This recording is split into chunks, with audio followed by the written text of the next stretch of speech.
always dreamed of being famous. I can't remember a time I didn't. At first I wanted to be a quarterback for the Dallas Cowboys, just like Troy Aikman. So my dad signed me up for the YMCA football camp, and I found out I sucked, so I tried baseball. I did okay, but it just wasn't for me. So I tried basketball, and I really liked it. But I wasn't the best, nor was I the worst. So over the years, I just played around with it. I also tried other sports to see if they were any better than basketball.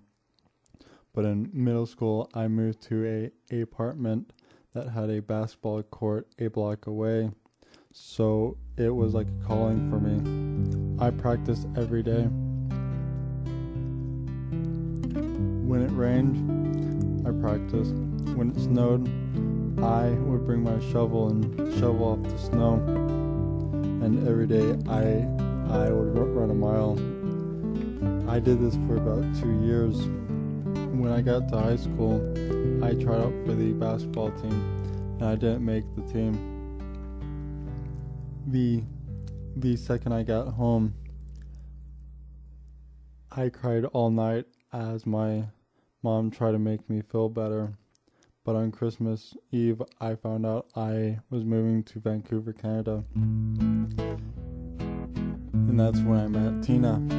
She played the guitar, and I was jealous.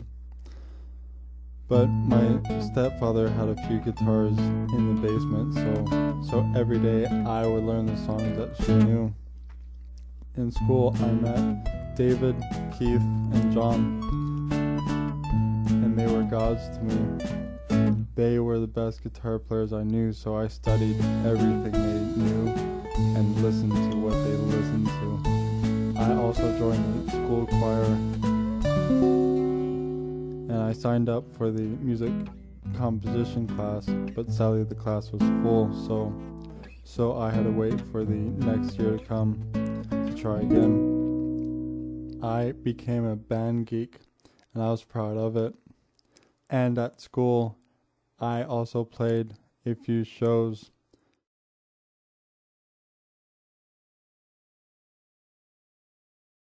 When I was 16, I recorded my first album in my basement. While I was doing this, I started up a band called Frottage. Being the first band that I was in, the band sucked, but I loved it anyway. We only had one gig, and it was in the school gym, and it sucked because the only thing anyone could hear was my amp. After a few months, I ditched the bass player and got a new bass player, Sean, and a rhythm guitar player, Aaron, and we renamed the band to Lag. We wrote 3 new songs and recorded them in a studio, and also played 2 live shows. After that, I fired Sean. I realized that was a dumb move. Frottage and Lag weren't the only bands I was in. I was in 16-Bit Resurrection and Loguri. Both of these bands didn't do anything more than practice songs. Then it came time for music composition class. It was one of the few classes I did well in, next to art and gym. And I wrote a 8-minute long song called Just Feel It. When school was over, I moved to Brazil, and I was in the music program at the American School. I was a shining star. I played a lot of shows at the school, and I even played one outside of school. For every day and night, we make us take our clothes up and go dancing in the rain.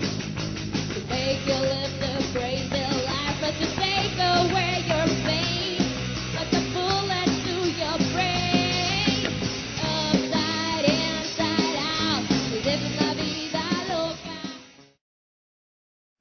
After that, I moved back to the States and tried making bands, but it never went past the first few jam sessions.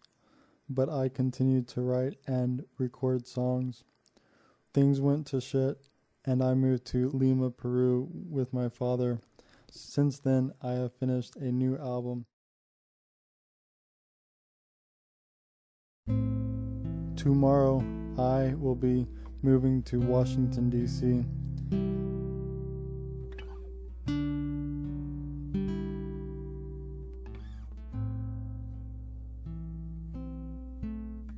I've always dreamed of being famous. I can't remember a time I didn't. My name is Parker Blue Row, and I will be the next guitar god.